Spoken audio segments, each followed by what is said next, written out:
আপনি কি জানেন তিরুপতি বালাজি মন্দিরে প্রতিদিন হাজার হাজার মানুষ ভগবানের দর্শনের জন্য ছুটে যান? কিন্তু এই মন্দিরের সঙ্গে জড়িয়ে আছে এমন ৭টি রহস্য যেগুলি জানলে আপনি অবাক হয়ে যাবেন। কথিত আছে ভগবান বালাজি নাকি কুবেরের কাছ থেকে ঋণ নিয়েছিলেন।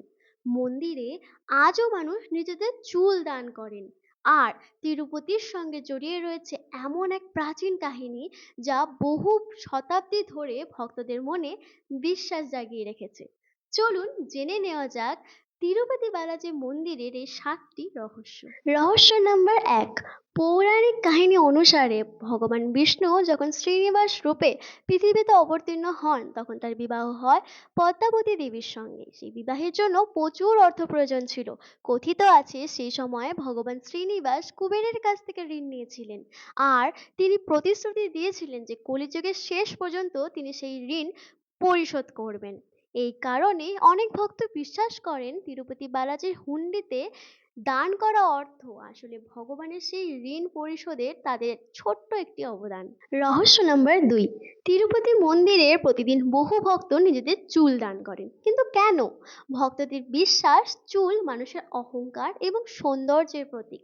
তাই ভগবানের চরণে চুল দান করার অর্থ হলো নিজের অহংকার ত্যাগ করে ভগবানের কাছে আত্মসমর্পণ করা।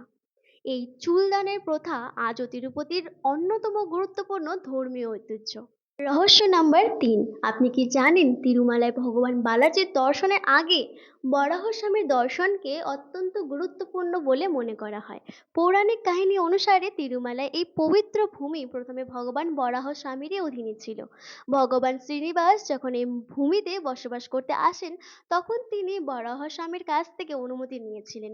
এই কারণে আজও ভক্তদের মধ্যে বিশ্বাস রয়েছে প্রথমে বরাহ স্বামীর দর্শন, তারপর ভগবান বালাজির দর্শন। রহস্য নাম্বার ৪। ভগবান বালাজি ৭টি পবিত্র পাহাড়ের উপর বিরাজমান, তাই এই কারণেই তাকে বলা হয় Lord of the seven hills. ভক্তদের বিশ্বাস অনুযায়ী এই ৭টি পাহাড় শেষ নাগের ৭টি ফনার প্রতীক।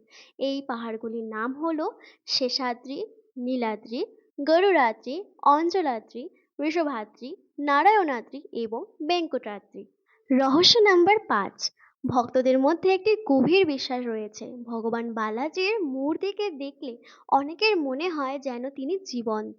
তার মুখের অভিব্যক্তি, শরীরের গঠন এবং মূর্তির মহিমা ভক্তদের মনে এক গভীর আধ্যাত্মিক অনুভূতি সৃষ্টি করে। তাই ভক্তদের কাছে এটি শুধুমাত্র একটি পাথরের মূর্তি নয়, এটি তাদের কাছে স্বয়ং ভগবান বেঙ্কটেশ্বরের জীবন্ত উপস্থিতি।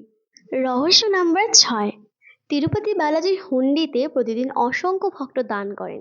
কেউ দান করেন তাদের ইচ্ছা পূরণ হওয়ার জন্য, কেউ কৃতজ্ঞতা প্রকাশ করতে, আবার কেউ ভগবানের প্রতি নিজের ভক্তি প্রকাশ করতে।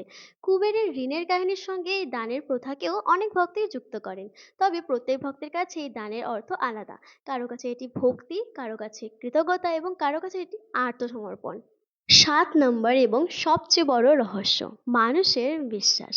তিরুপতি বালাজির সবচেয়ে বড় রহস্য হয়তো কোনো মূর্তি, কোনো পাহাড় বা কোনো গুপ্ত কক্ষ নয়। সবচেয়ে বড় রহস্য হলো কেন লক্ষ লক্ষ মানুষ হাজার হাজার কিলোমিটার পথ পাড়ি দিয়ে শুধুমাত্র কয়েক সেকেন্ডের দর্শনের জন্য তিরুমালায় আসেন? কেন মানুষ নিজেদের চুল দান করেন? কেন মানুষ নিজেদের উপার্জনের একটি অংশ ভগবানকে অর্পণ করেন? আর কেন দর্শনের পর তাদের মুখ থেকে একটাই শব্দ বেরিয়ে আসে, গোবিন্দা, গোবিন্দা, গোবিন্দা?